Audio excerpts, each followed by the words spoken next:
Hey, 49ers faithful.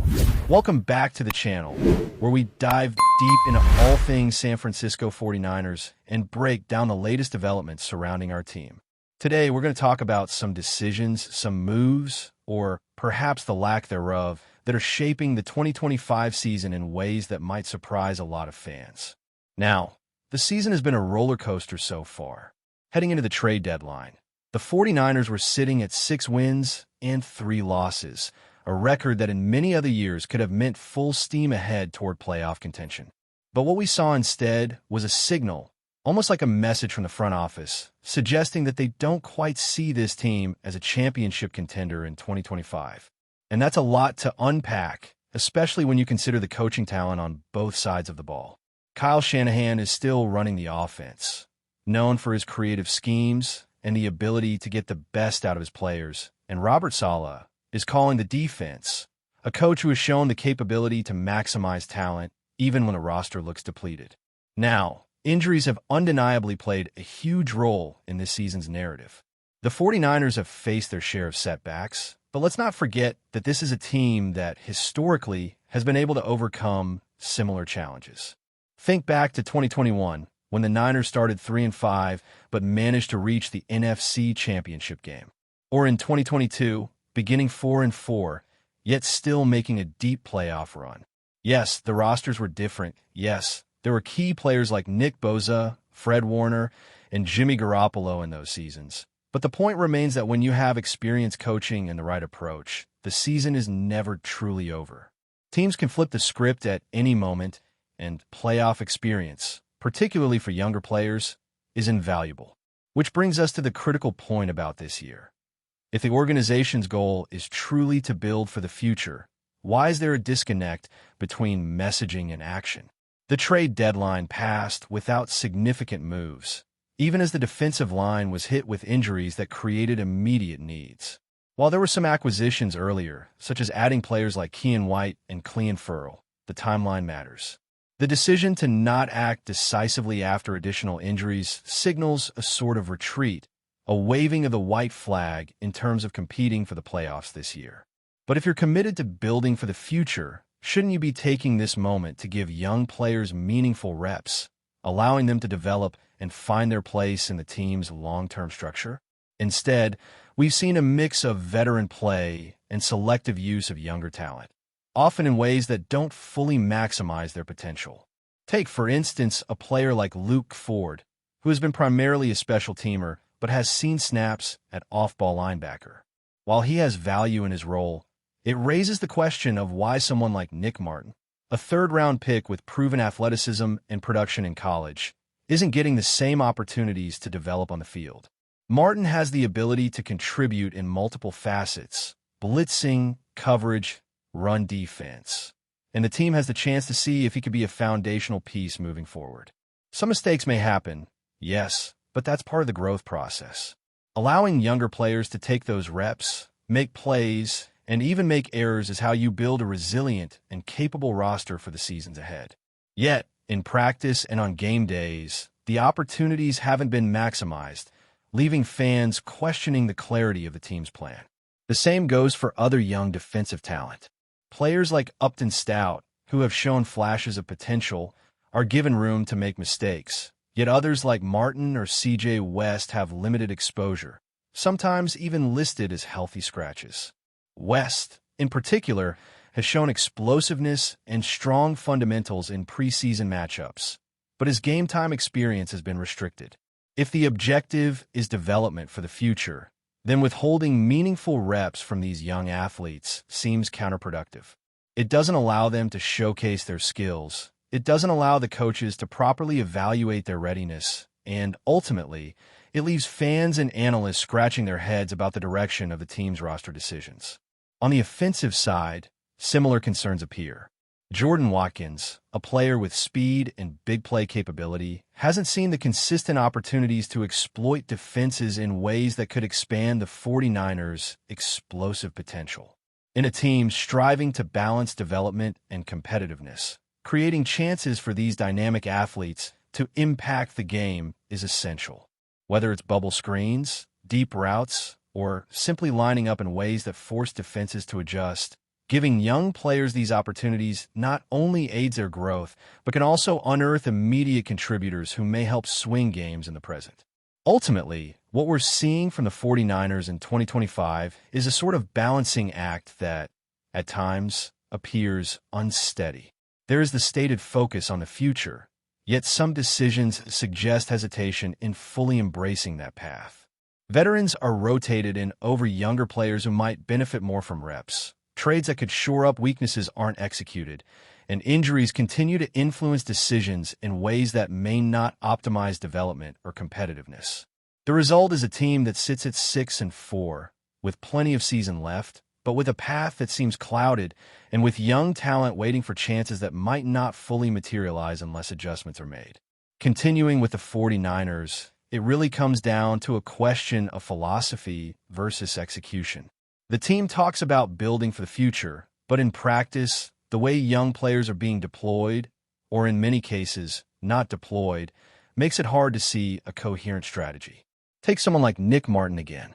Here's a player who has shown he can make plays, who has the speed, the instincts, and the ability to impact multiple aspects of the game. Yet he's sitting on the sideline while a veteran, whose ceiling is already defined, is occupying snaps that could accelerate Martin's development. If the goal is to create a competitive team for the coming years, giving young players meaningful experience now isn't optional. It's essential. And the 49ers have a prime opportunity to test their roster depth while maintaining a competitive edge, especially in a season where the playoff landscape remains wide open. On the defensive line, the situation is even more pressing. Injuries have left gaps that could have been addressed either through trades or internal development.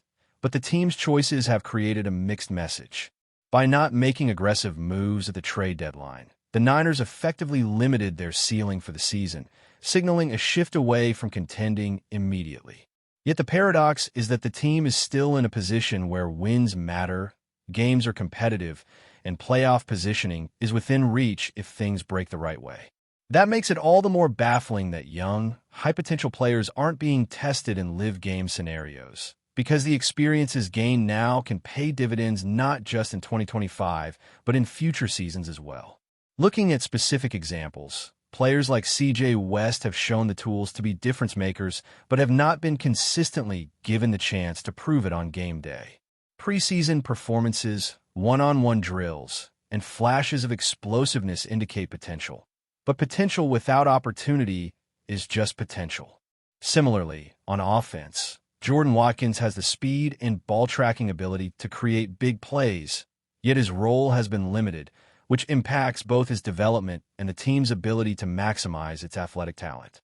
In a league where explosive plays can change the momentum of a game, these missed opportunities can be the difference between a solid season and a deep playoff run. Veteran players, meanwhile, are occupying key roles in ways that sometimes clash with the team's stated objectives. Luke Ford playing snaps at linebacker over a young, versatile athlete like Martin is an example of a decision that prioritizes short-term reliability over long-term growth. Jordan Elliott, while experienced, is another player whose role is clear, yet his presence sometimes blocks younger players from gaining the experience they need. The challenge for the 49ers is balancing the immediate need to compete with the overarching goal of building a team that can sustain success for years to come. Right now, that balance feels off, and it creates uncertainty about the path the organization is taking. Then there's the issue of difference makers. A key part of the critique has been the defensive line and the need for players who can create consistent impact. The reality is that having one or two elite performers isn't always enough. The 49ers defense has shown vulnerabilities in stopping the run, pressuring quarterbacks, and limiting big plays. Trade opportunities that could have brought in additional talent were available. And while the team did make some moves earlier in the season, the decisions made at the trade deadline didn't fully address the gaps. Contrast this with other teams that have acquired players who immediately elevate their defensive performance, and the contrast becomes stark. The lesson here is clear. To compete at the highest level, a team needs difference makers who can change the course of a game, and developing young talent internally is just as important as acquiring established playmakers externally. The coaching staff, led by Shanahan and Saleh, has the tools to nurture this development. Their experience and schemes can amplify the abilities of young athletes, yet it requires giving them opportunities to operate in real game conditions. Mistakes will happen, yes, but those mistakes are the foundation for growth. By limiting these chances, the Niners risk delaying player development and missing the opportunity to identify who can truly be a building block for the future. It's not just about wins and losses in 2025. It's about creating a sustainable roster that can consistently contend. On special teams and hybrid roles, the same principle applies.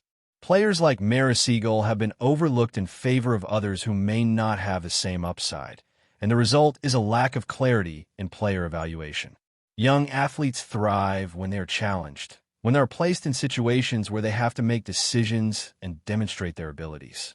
Healthy scratches, limited reps, and selective opportunities may protect the team from immediate errors, but they also stunt growth, leaving questions about who will emerge as key contributors when the stakes are highest. What fans are watching is a team caught in transition, one that recognizes the need to reset and rebuild, but has not fully committed to the actions that make that possible. The mixed messaging, playing veterans over developing youth, passing on trade opportunities, and hesitating to test high-potential players, creates uncertainty about the direction of the 49ers' 2025 season. At the same time, there's reason for optimism because the talent is present. When given the chance, young players have shown flashes of brilliance, speed, and instincts that could translate into game-changing performance. The question is whether the organization will adjust, embrace risk where it matters, and start allowing these players to step into meaningful roles, both to help in the present and to build for a stronger, more sustainable future. In short, the 49ers have an opportunity here that goes beyond the wins and losses of a single season. This is about shaping the team for the years ahead, identifying the athletes who can grow into core pieces, and providing them the stage to showcase their potential. Injuries, trades, and game day decisions all factor into that development, and the choices made now will ripple through future seasons. Watching how the organization navigates this delicate balance between competing today and building for tomorrow will be fascinating, and it's a story that all 49ers fans should be following closely, because the potential for both success and learning is enormous if handled the right way. As the season progresses, the 49ers face a pivotal juncture. They must decide whether to fully commit to building for the future by giving young players meaningful snaps, testing their capabilities in various roles, and actively seeking opportunities to strengthen the roster through trades or free agency. Without these decisive actions, the team risks stagnation, leaving both fans and players uncertain about the direction of the franchise. The tension between competing now and preparing for the future must be addressed, as the current approach leaves the team in a state of ambiguity that neither maximizes player development nor ensures competitive performance. But before we dive in, don't forget to subscribe to 49ers Zone and hit the like button on this video. Your support helps us keep bringing you the latest updates on the San Francisco 49ers. And don't forget to share your thoughts on the news in the comments below. Whispers are spreading like wildfire across the NFL landscape. The San Francisco 49ers have reportedly made an unbelievable proposal to acquire none other than Patrick Mahomes from the Kansas City Chiefs. Sources close to the situation describe the offer as historic, aggressive, and completely out of left field. While nothing has been confirmed, the very idea of Mahomes wearing red and gold, just not those shades of red and gold, has sent the entire football world into a frenzy. Insiders suggest that the 49ers front office, still hungry for that elusive next-level spark, might have quietly approached Kansas City with a package that includes multiple first-round picks, star players, and even a potential restructuring deal that could redefine the quarterback market. The Chiefs, naturally, have remained silent, but around league circles, even the mention of such a possibility has executives and analysts scrambling to verify if this is just smoke or a sign that the NFL's most stable dynasty might actually entertain the unthinkable. Could Mahomes really leave the Chiefs? That's the million-dollar question. Actually, the half-billion-dollar one. The two-time MVP has been the face of Kansas City's success, a player many believed untouchable. Yet, San Francisco's boldness isn't entirely surprising. They've come close, but not quite over the top in recent seasons, and some believe the front office may view Mahomes as the final piece of their championship puzzle. Fans are already buzzing on social media. Some are calling it the wildest rumor in decades. Others dismiss it as impossible. But those familiar with NFL business know that nothing is impossible when ego, ambition, and legacy collide. If even a fraction of these whispers prove true, the league could be on the verge of its biggest blockbuster move since the dawn of the salary cap era. That's it for this update. If you enjoyed the video and want to keep receiving exclusive news about the San Francisco 49ers, make sure to subscribe to 49ers Zone and give this video a like. We always look forward to hearing your comments and opinions. See you in the next video.